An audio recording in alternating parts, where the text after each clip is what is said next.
이 시간도 하나님이 받으시는 예배, 또한 하나님께서 우리에게 말씀하시는 그 말씀을 듣는 우리가 되어질 때에 오늘 하루의 삶도 뿐만 아니라 우리의 삶의 여정 속에서 언제나 하나님의 인도하심 있는 복된 자가 되어질 줄로 믿습니다.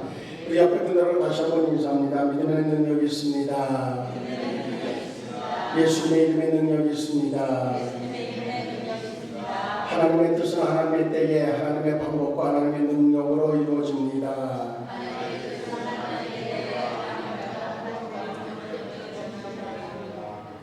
아멘. 우리가 이렇게 예배를 마음껏 또한 언제든지 드릴 수 있으면, 드리고 싶은 마음만 있으면 자유롭게 예배를 드린다고 하는 것, 이것은 정말 우리가 누리는 축복 중에 하나라고 분명하게 얘기할 수 있습니다. 다 그런가 하면 그렇지 않다고 하는 거죠. 물론 북한도 그렇지만 특히 지금 세계적으로 나이지리아라고 하는 나라에서는 예수님을 믿는다고 하는 그런 이야기만 하면 그저 그 자리에서 죽여도 모방한 그런 상황까지 이른 그러한 지경이 지금 현실입니다. 2022년도 통계로 보면 10달 동안 4,000명이 순교하는 그런 기록도 있어요. 지금은 더 심해졌다고 얘기합니다. 하루에 13명의 순교자가 나가져요. 그가 어떤 범죄를 저질렀든지 이런 거 전혀 상관이 없어요. 이유는 한 가지, 예수님 믿는다고 하는 그 사실 하나만 이제 드러나지면 그러면 순교하는, 죽이는 것도 아주 처참하게 죽이죠. 얼마 전에 영상으로도 좀 보여드렸습니다만 목을 쳐서 자르고 어쨌든 처참하게 불을 지르고 이래가지고 태워 죽이고 돌로 쳐서 죽이고, 그러한 상황들이 지금 이 문명 시대에 현실적으로 일어나고 있다고 하는 것은 정말 안타까운 일일 수 있죠. 근데 나이지리아가 그러면 기독교 인구가 적어서냐? 그렇진 않아요. 기독교 인구가 35%에서 40%, 국민의 40% 정도 되어짐에도 불구하고 이슬람은 50%인데 극단주의자들이 그렇게 폭행을 저지르고 그리고 죽이는 것뿐만 아니라 또 끌고 가서 인질로 잡고 있는 그런 숫자들도 지금 엄청나게 많아지고 있다고 하는 겁니다. 그걸 생각하면 우리가 이렇게 예배 자유롭게 드릴 수 있는 이때가 우리에게 복이다, 그런 생각을 갖죠. 물론 가까운 데 있는 북한도 역시 예배 드린다고 하는 것이 발견되어지면 그저 정치범 수용소에 끌려가는 상황이 지금 펼쳐지고 있죠. 그런가 하면 중국에서도 역시 선교사님들이 다 추방당해서, 그래서 베트남이나 라오스, 캄보디아 이쪽으로 다 빠져나간 상황이 되어졌어요. 지금 현실은 중국에서 인정하는 그러한 교회의 토목사로 있었다고 하는 것 때문에 어떤 이동하는 것도 역시 상당히 제약을 받는 그런 상황으로 지금 펼쳐지고 있는 것이 사실입니다. 그렇다고 했을 때에 우리는 지금 종교의 자유가 있고 예배의 자유가 있다고 하는 것, 이것은 우리에게 주신 큰 특권이고 분명히 여기에는 분명히 하나님의 뜻이 있지 않겠는가 하는 그런 어떤 사명감도 깨달아야 될 줄로 분명히 믿습니다. 오늘 추석 연휴를 맞으면서 어떤 말씀으로 은혜 나눌까 하다가 오늘 본문의 말씀을 선택했습니다. 마태복음 7장 13절로 14절의 말씀은 우리가 잘 아는 좁은 문에 대한 이야기를 해주고 있습니다. 이제 좁은 문으로 들어가라. 멸망으로 인도하는 문은 크고 그 길이 넓어서 그리로 들어가는 자가 많다는 거죠. 그러나 생명으로 인도하는 문은 좁고 길이 협착하여 찾는 자가 적다, 그렇게 말씀합니다. 우리가 선택하고 우리가 가야 될 길은 분명해졌죠. 그래서 오늘 본문의 제목을 힘들어도 가야 할 길, 그렇게 정해봤어요.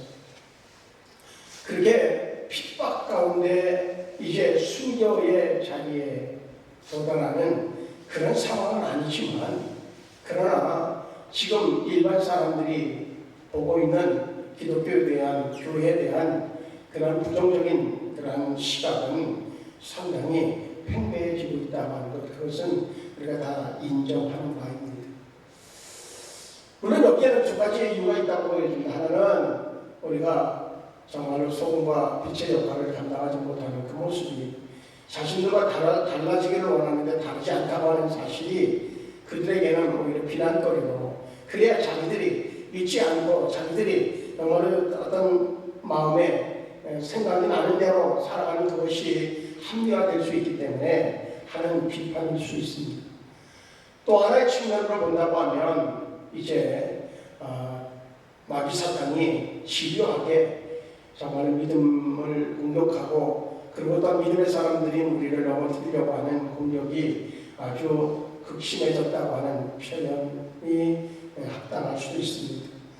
우리가 믿음의 본을 보이지 않기 때문이었든 아니면 정말 마귀의 공격이었든 우리에게는 믿음의 삶을 살아가는 자체가 그렇게 아주 평안하고 넓은 길은 아니라고 하는 것, 그것은 어느 시대든 막론하고 동일한 과제일 수 있습니다. 그래서 우리는 선택했고 그 선택한 길을 끊임없이 유지해 가려고 하면 힘들어도 그 길을 가야 되는 분명한 이유가 있어야 됩니다. 이유가 없이 고통만 받는다고 하면 그러면 그 길을 선택할 이유가 없을 겁니다. 그런데 내가 때때로 힘들고 고통스럽고 때로는 그 나이지아처럼 목숨을 잃는다 할지라도, 그런다 할지라도 틀림없이 내가 선택한 좁은 길, 그 길을 가야 된다고 하면 분명한 이유가 있어야 된다고 하는 거죠. 오늘 보면은 그 이유를 이렇게 이야기해 주고 있습니다. 좁은 길로 들어가야 되는 이유가 있다는 거죠. 그 길이 협착하고 정말로 아주 좁아도 그 길을 가야 되는 이유가 있다는 거예요. 그게 뭐냐면 생명으로 인도하는 그런 문이기 때문이라고 오늘 성경은 명확하게 얘기해 줍니다. 넓고 마음에 내키는 대로 살아가는 것들을 이제 수많은 사람들이 살아가는데 그들의 끝은 멸망이라고 오늘 성경은 단정적으로 얘기해 주고 있습니다. 근데 나이지리아가 그렇게 되면 하루에 13명씩 막 죽어간다는 소문이 이제 소문이 아니라 사실로 그렇게 알려지면 위축되어지고, 그리고 믿음의 사람들이 이제 숨어 들어가다가 아예 믿음을 버리는 그런 상황들이 벌어지지 않겠는가라고 하는 우려를 하죠. 그런데 묘한 것은요, 기독교는 핍박 속에서 생명력이 더 활발해진다고 하는 사실이 바로 믿음의 능력입니다. 그래서 목회자들이 사람들 보는 앞에서 죽임을 당하고 믿는다고 하는 이유 때문에 처참하게 죽어가는 그 상황을 바라보면서 위축됨이 아닌 오히려 부흥하고 있다고 하는 그 소식이 정말 세상 사람들이 볼 때 이해가 안 가는 얘기죠. 어떻게 믿는다고 하는 이유 하나 때문에 죽임을 당하는데 또 믿는다고 고백하는 이들이 생겨질 수 있을까 하는 겁니다. 오히려 이슬람을 섬겼던 추종자들이 오히려 그 모습 때문에 예수님이 누군가 궁금해지기 시작했고, 그리고 예수님을 믿기로 개종하는 이들이 생겨지고 있다고 하는 사실에 대한 보고가 있습니다. 왜 그런가 하면 그 길이 생명의 길이기 때문이라고 하는 거죠. 그것을 발견하기 때문에 그 순교의 자리에 이른다고 할지라도 믿음을 선택할 수밖에 없다고 하는 사실입니다. 우리는 그래서 힘들어도 가야 될 길을 선택했고, 그 선택한 길에서 우리는 더 큰 평안과 또한 하나님의 인도하심을 얻는 자가 되어야 합당하겠다 하는 생각도 역시 가져보게 되어집니다. 좁은 길, 그 생명의 길로라고 하는 책을 리치 밀로다스라고 하는 목사님이 썼는데, 거기에 보면 우리가 왜 믿음의 길을 가는 것이 좁은 길을 선택하는 것이 힘든지, 그리고 또 믿음의 길을 선택한다고 하는 그 의미는 무엇인지, 그리고 구체적으로 우리가 어떤 삶을 통해서 믿음의 길을 가야 되는지에 대한 이야기들을 아주 상세하게 기록해 놓은 것을 볼 수 있습니다. 우선적으로 말씀을 통해 보면 좁은 길의 의미는 뭘까? 좁은 길의 의미. 좁은 길은 세상의 환상을 거부하는 그것이 바로 좁은 길이라고 그렇게 표현해 주고 있습니다. 세상은 끊임없이 우리에게 이렇게 요청하죠. 성공해야 행복하다고 얘기해요. 많이 가져야 만족할 수 있다고 얘기해요. 그런데 실제적으로 보면 실제로 그러냐? 그렇지 않다고 하는 것을 우리는 살면서 경험해 보거든요. 오히려 더 큰 허무와 불안감에 쌓여서 그래서 고통스러워하는, 정신적으로 고통스러워하는 사람들을 우리는 보게 되어지거든요. 어찌 보면 세계에서 크게 보면 저희 6대 강국, 경제 대국 그렇게 얘기하지만 정신과 그 병원은 점점 늘어나고 있다고 하는 것, 이건 뭔가 아이러니한 사태란 말이죠. 그것은 무엇을 반증해 주는가 하면 이제 사람들이 얘기하는 성공해야 행복하고 많이 가져야 만족할 수 있다고 하는 그 논리에 뭔가 균열이 생겨지는 사례가 바로 그런 병원들이 아주 흥망한다고 하는 사실. 수면제가 정말로 더 치고내도 또 더 개발하지 않으면 뭔가 듣지 않는 상황이 되어지고 있다고 하는 사실은 우리가 일상적으로 얘기하는 사람들이 우리에게 귀에다 대고 성공에 행복하고 많이 가져야 정말 만족할 수 있어 라고 하는 이야기에 뭔가 우리는 의문을 가질기에 충분한 그런 모습이라고 하는 겁니다. 그래서 좁은 길은 뭐냐? 바로 그런 세상의 환상을 거부하는 것. 아니야. 그렇지만은 않아. 물론 성공하면 싫다는 것보다는 낫겠지. 많이 가지면 뭔가 정말 우리가 편안할 수, 그 적에서 편리할 수는 있겠지. 편안하진 않아도 편리할 수는 있어 라고 하는 것들은 인정할 수 있지만 그것이 전부가 아니라고 하는 사실을 우리가 반론할 수 있는 그것이 바로 좁은 길이라고 하는 겁니다. 두 번째로 좁은 길은 일상에서의 제자의 삶을 살아가는 것, 그것이 바로 좁은 길이라고 하는 겁니다. 구체적으로 보면 분노할 상황이 되어졌을 때에 자기 마음을 다스리는 것, 그것은 바로 좁은 길을 선택한 자의 마땅한 모습이라고 하는 거죠. 분노해야 될 상황에서 분노하는 것은 일반적으로 누구나 다 동일하게 그렇게 행동합니다. 그런데 그때에 그 분노가 일으킬 그런 후폭풍이라든지 부정적인 요소들을 생각해서, 그리고 또한 그 분노가 아닌 오히려 평안함으로 평정심을 가지고 그 사람에게 선으로 대하는 그것이 줄 유익을 생각하면서 분노를 다스리는 것, 그것이야말로 좁은 길을 일상생활에서 우리가 제자의 모습으로 살아가는 참모습이라고 하는 겁니다.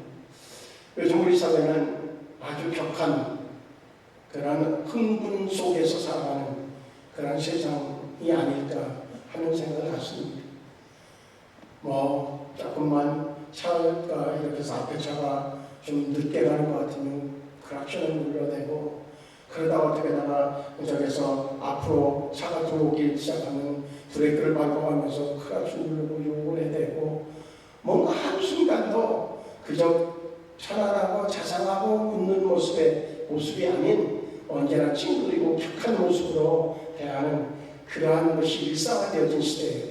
그 시대에 우리가 살아가고 있단 말이죠. 그래서 분노할 수밖에 없는데 이유는 명확하게 있어요. 이유가 없이 분노하는 경우는 아니에요. 그럼에도 불구하고 우리가 좁은 길을 선택했다고 하는 얘기는 그 상황에서 분노하는 것이 아닌 오히려 배려할 줄 아는 그런 삶으로 살아가는 거라고 하는 사실입니다.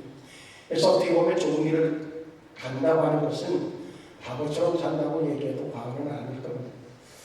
그런가 하면 정직한 말, 거짓이 팽배하고 거짓이 진짜인 것처럼 되어지는 이 시대에 거짓하지 않고 정직한 말을 하는 것, 그것이야말로 좁은 길을 선택한 자의 모습이어야 합당하다고 하는 겁니다.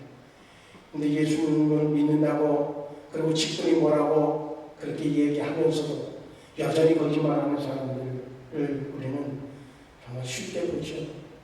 TV에 나오는 사람들 보면 나중에 알고 보면 아, 그분이 권사님이래, 그분이 무슨 장로님이래.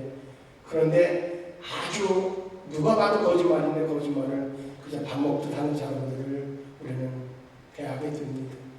그러니 세상은 교회를 바르게 볼 수가 없는 상황에 이르렀다고 우리 스스로가 초래한 일이라고 이야기해도 과언은 아닙니다. 그런가 하면 돈과 염려, 그것이 아닌 하나님에 대한 신뢰로 먼저는 하나님 앞에 맡긴 자의 그러한 평안함이 우리에게 있어진다고 하면 그것이 바로 좁은 길을 선택한 자의 모습이라고 하는 겁니다. 동시에 판단과 정죄, 타인을 쉽게 재단하는 대신에 내 마음을 먼저 살피고 긍휼로 대하는 것, 그것이 바로 좁은 길이라고 하는 사실입니다. 그래서 그것이 실제 상황 속에서 일상에서 우리가 실천되어진다고 하면 그것이 바로 좁은 길을 선택한 자의 모습이겠다 하는 겁니다. 그와 동시에 좁은 길은 하나님과의 친밀함 속에서 이제 주님과 함께 동행하는 삶, 그것이 바로 좁은 길을 선택한 자의 모습입니다. 그럼 하나님과 동행하는 자의 삶의 모습에 이렇게 좀 결정적인 요소를 꼽으라고 하면 뭘까? 그거는 말씀에 순종하는 자의 모습입니다. 하나님과 동행한다 그랬을 때에 그 동행의 의미 속에 그분과 같은 생각을 가지고 같은 어떤 행동을 취하는 것, 그것이 바로 그분과 동행한다고 하는 의미 속에 아주 결정적인 요소가 되어질 수 있습니다. 그래서 우리는 언제든지 주님의 말씀 앞에 순종한 자, 그가 바로 좁은 길을 선택한 자의 참 모습이라고 하는 사실입니다. 그렇다고 하면 그 두 문을 놓고 선택을 하는 데 있어서 그 선택의 기준을 어디에다 놓아야 될까? 기준. 첫 번째는요, 사람들의 생각하는 시점이 늘 현재에 있다고 하는 겁니다. 그러니까 우리가 선택해야 될 때 이것이 현재적인 유익을 위한 것이냐 아니면 미래적인 유익함을 위함이냐라고 하는 겁니다. 더 이제 몇 년 후가 아니라 정말로 영원한 삶을 놓고 볼 때에 결국 이것이 지금만 좋은 것이냐 아니면 그 죽고 난 이후에 영원한 세계까지도 좋은 것이냐 라고 하는 것이 우리에게 선택의 기준이 되어야 된다고 하는 겁니다. 좁은 문은 지금도 좁고 불편한 길이지만 저 끝에는 영생이 있고, 넓은 문에 넓은 길은 현재는 넓고 편하고 좋지만 저 앞에 사망이 기다리고 있다고 하는 사실을 놓고 우리가 선택의 기준으로 삼아야 되겠다고 하는 겁니다. 결국은 성도는 현재 지향적인 사람이 아니라 미래 지향적인 사람입니다. 내가 지금은 힘들고 어렵고 고통스러워도 내가 하나님의 뜻을 따라갈 때에 그것이 때로는 순교하는 자리에 이른다고 할지라도 결국은 거기에 영생이 있다고 하는 사실을 신뢰하고 그 길을 따라가는 자, 그가 바로 좁은 길을 선택한 자의 삶의 모습이라고 하는 사실입니다. 우리의 생각이, 우리의 목표가 언제나 미래지향적이어야 된다고 하는 거죠. 많은 또한 우리도 때때로 나중은 나중이고 오늘 편하고 오늘 좋고 오늘 유익하면 그것이 좋다고 여겨질 때가 있습니다. 그런데 성경은 우리에게 그렇게 하지 말라고 얘기해요. 두 번째로 기준은 뭐냐? 쉬운 길이냐 어려운 길이냐는 거예요. 참으로 어려워도 뜻있게 사는 길을 찾아 나갈 것인가 아니면 아무런 의미도 없는 그저 평안함을 찾아 나갈 것인지에 대한 선택을 우리가 해야 된다고 하는 겁니다. 우리는 과연 어떤 것을 늘 선택하고 있습니다. 그저 오늘 편하고 오늘 그냥 입에 담으면 그것으로 되는 것인지, 아니면 오늘 쓰다 할지라도 쓴 약이 정말 우리에게 유익함을 주고 또 회복의 은혜를 준다고 하는 것을 우리가 그냥 말로만이 아니라 글귀로만이 아니라 실제 삶으로 우리가 확신한다고 하면 정말로 때로 지금 당장은 고통스러워도 그 과정들을 하나님이 우리를 향한 인도하심으로 믿는다고 하면 우리는 그 길을 가야 되지 않겠느냐 하는 겁니다. 이스라엘 백성들이 이제 가나안 땅을 얻기까지는 애굽에서 출발해서 광야라고 하는 시간이 필요했던 거죠. 그 광야의 시간을 통하여서 하나님의 인도하심을 실제적으로 경험할 수 있었고, 그들은 그 가나안 땅이 얼마나 소중한 것인지를 깨닫는 기회가 되어졌어야 마땅한데, 그렇지 못하기 때문에 그들은 결국 광야에서 불평과 불만으로 정말 죽어갈 수밖에 없는 영혼들이 되어졌다 하는 겁니다. 이제 우리는 그 좁은 문, 좁은 길을 통해서 무엇을 얻어야 될지에 대한 그것이 우리에게 명확해지면 오늘 성경에서 이야기해 준 대로 이제 생명으로 인도하는 그러한 문을 내가 들어섰기에 그 길을 가는 과정이 때로 힘들어도 나는 감당하겠다고 하는, 그래서 나는 결국 생명을 얻는 자가 되어야 되겠다고 하는 그러한 마음의 결단이 있다고 하면 우리는 조금 불편하고 힘들어도, 때로는 손해본다 할지라도, 때로는 바보처럼 여겨지는 상황이 되어진다고 할지라도 우리가 확신해야 되는 것이 있습니다. 역사에 주관자는 하나님이라는 사실입니다. 우리가 계획한다고 할지라도 오늘 새벽의 말씀을 우리가 읽은 것처럼 잠언서 16장을 읽은 것처럼 우리가 계획한다고 할지라도 그 걸음을 인도하시는 분은 여호와라고 하는 사실을 인정하는 사람이라고 하면, 주께서 원하시고 주께서 우리에게 명령하신 그 길, 좁은 길이라고 할지라도 협착한 길이라 할지라도 그 길을 선택해 나갈 때에 결국 그 걸음을 인도하신 분은 하나님이셔서 우리를 향하여서 예비해 놓으신 그러한 가나안 땅을 허락해 주신다고 하는 믿음의 확신 가지고 오늘도 역시 힘들어도 그 길을 걸어가는 저와 우리 모두가 되어지기를 주의 이름으로 축복합니다. 성경을 통해서 읽으면서 우리가 명확하게 확신할 수 있는 것은 하나님은 절대 거짓말하는 분이 아니다. 그저 순간을 모면하게 하기 위해서 그저 입에 단 말을 던져주고 그것으로 하나님의 뜻을 쫓도록 이끄는 분이 아니라고 합니다. 힘들면 힘든다고 얘기하시는 분입니다. 네가 고통스러운 상황을 만날 수도 있다고 하는 얘기를 빼놓지 않고 하고 있습니다. 우리는요, 다니엘을 이렇게 보면서 그런 생각을 할 수 있습니다. 다니엘에게는 이제 하루에 3번씩 하나님 앞에 기도하던 그 방법만 바꾸면 얼마든지 그의 어떤 생명을 유지해가면서 자기가 할 말을 할 수 있다고 생각할 수 있기에 충분한 여건들이 있었습니다. 그런데 다니엘은 그 길을 선택하지 않았습니다. 내가 이제 나의 편안함을 위해서 하나님과 나와의 관계에서 해왔던 것들을 바꾸는 일을 할 수 없다고 그는 단정적으로 얘기하고, 그가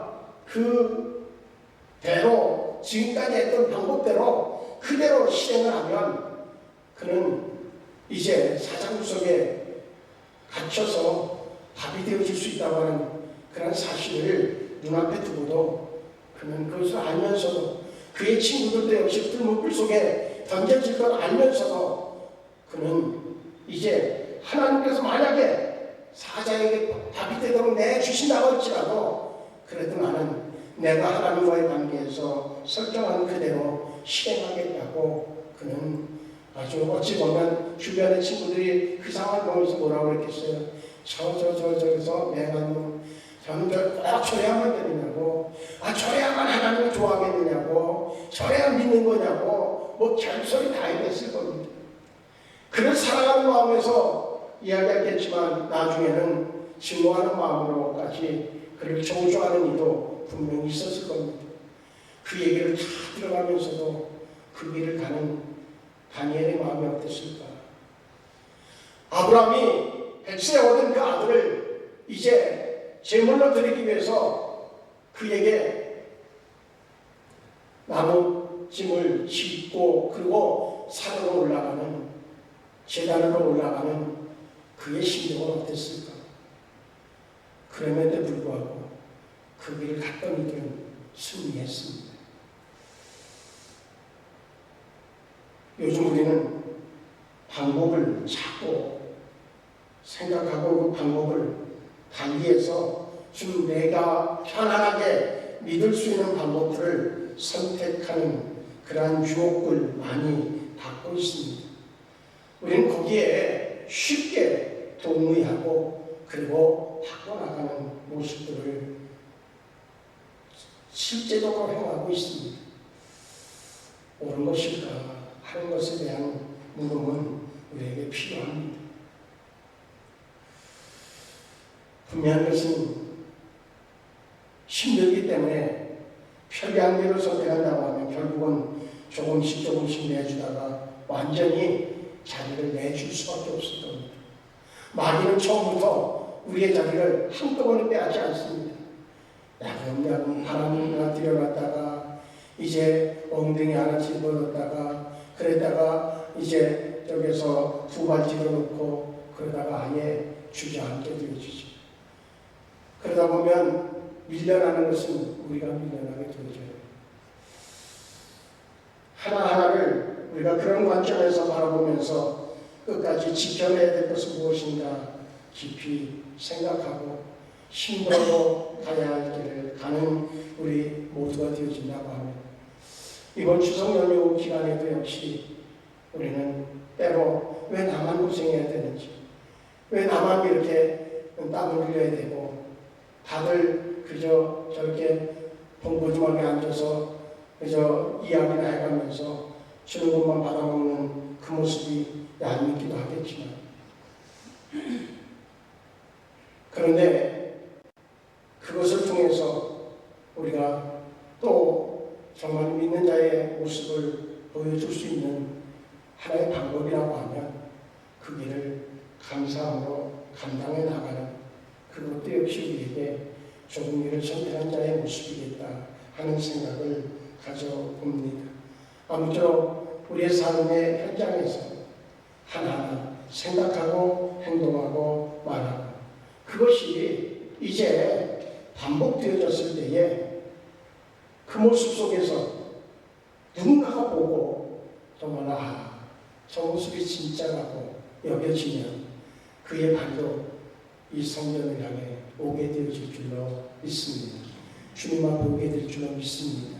아무쪼록 우리 모두의 삶 자체가 정말로 예수 그리스도를 증언하는 삶이 되어지기를 축복하고 그것을 통해서 생명으로 인도하는 문으로 들어간 우리가 또 누군가를 생명의 문으로 인도하는 그러한 복된 자가 되어지기를 주의 이름으로 축복합니다. 아멘. 기도하시겠습니다.